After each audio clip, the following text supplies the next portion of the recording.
નમસ્કાર ખેડૂત મિત્રો, ગુજરાત કા કિસાન માય યુટ્યુબ ચેનલ ઉપર તમામ ખેડૂત મિત્રોનું હાર્દિક સ્વાગત કરું છું. હું છું સુખદેવ. આજે વાત કરવી છે આપણે કપાસ વિશેના સકિંગ પેસ્ટની એટલે રોગ જીવાત નિયંત્રણ ઉપરની. હાલની તારીખની અંદર ખેડૂત મિત્રો વરસાદ વધારે પડત થવા પછીના 10 દિવસ જેમ જેમ વરાપ થાય છે તેમ તેમ એટક પણ વધતો જાય છે. ત્યારે હાલની પરિસ્થિતિની અંદર ખેડૂતોને થ્રિપ્સ જેવા વધારે પડતી થ્રિપ્સના એટકના કારણે કપાસમાં બહુ મોટું નુકસાન આવી રહ્યું છે. ત્યારે ખેડૂતો મિત્રો શું વાપરવું એના ઉપર અસમંજ છે. ત્યારે આપણે ખેડૂત મિત્રોને સાચું માર્ગદર્શન આપવું એ આપણી ફરજ છે અમારી. અને હાલના અત્યારના મોલિક્યુલ પ્રમાણે થ્રિપ્સની અંદર દવા છાંટતા પણ ખેડૂતોને રિઝલ્ટ નથી આવતા. ત્યારે આજે મારે એક ટેકનિકલ વિશેની વાત કરવી છે. તો એનું ટેકનિકલનું નામ છે યદામાનું ત્રાસીડ. ખેડૂત મિત્રો, ત્રાસીડ ટેકનિકલ રિવ્યુની ખેડૂત મિત્રો એમાં ડાયટાફુરાન, ડાયનોટોન ફેન્ચુરન 40% અને સ્પિનોટ્રોમ જે આપણે ડેલિગેટવાળું આવે અને ડાયફેન્ચુરન રિવ્યુ એ જે પેગાસસ સિજેન્ટાનું આવતું હતું.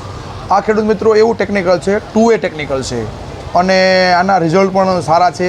અદામા ઇન્ડિયા કંપનીનું છે, મલ્ટીનેશનલ કંપની છે. હું ખેડૂત મિત્રોને આગ્રહ અને વિનંતી પણ કરું છું, ખેડૂત મિત્રો જે તમે સારા ટેકનિકલો વાપરવાવાળા ખેડૂતો મિત્રો છે અને આવા હેવી સકિંગ પેસ્ટની અંદર જે કપાસમાં માન લો કે કપાસની અંદર થ્રિપ્સના એટેકના કારણે પાન પણ ફાટી ગયા બરાબર, આવા એટેકની અંદર કોઈ પણ મોલિક્યુલની બાંધછોડ કર્યા વગર ખેડૂત મિત્રોને સાચા ટેકનિકલ આપવા. આનો એકરનો મેક્સિમમ એકરનો ખેડૂત મિત્રો 250 ml થી 300 ml મેક્સિમમ એકરનો ડોઝ છે. તો હું તમામ મારા ખેડૂત મિત્રોને થ્રિપ્સ સફેદ માખીના નિયંત્રણ માટે અદામા કંપનીનું ટ્રાઇસીડ છે. કંપનીના ઘણી જગ્યાએ ડેમોટેશન પણ અમે લોકો જોયેલા છે અને કંપનીના સારા પરિણામો છે. તો ટ્રાઇસીડ ખેડૂત મિત્રોને પ્રતિ પંપની અંદર 25 ml આજુબાજુના ડોઝ રાખી અને જો કપાસની અંદર આપવામાં આવે તો એનું સારામાં સારું પરિણામ મળે. અને મારા તમામ ખેડૂત ભાઈઓ સાથે જોડાયેલા તમામ ખેડૂત મિત્રોને હું યદામાનું ટ્રાઇસીડ બોર્ડ સ્પેક્ટ્રમ જેવું છે જે ઇન્સેક્ટિસાઇડમાં આવે છે કે ભાઈ આરપાર ટ્રાન્સસેમ્યુલર જેવું છે, એમ આરપાર ઉતરે છે.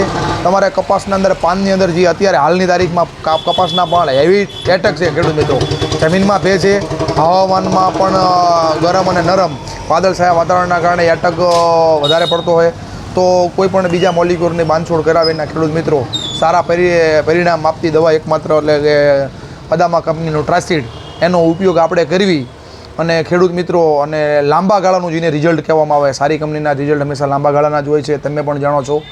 અને હું મારા તમામ ખેડૂત મિત્રોને એક આહ્વાન કરું છું કે ત્રાસીડ આપો તમે અને એના રિઝલ્ટ પણ સારા છે.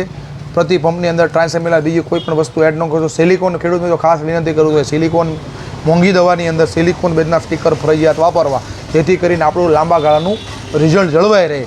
તો હું મારા ફરી અને ખેડૂતો મિત્ર જણાવું છું કે ટ્રાઇસીડ નામનો ઉપયોગ કરો અને એના સચોટ પરિણામ ખેડૂતને મળતા રહે તેના માટે હું આહ્વાન કરું છું. આભાર. તસ્તુ ભારત માતા કી જય.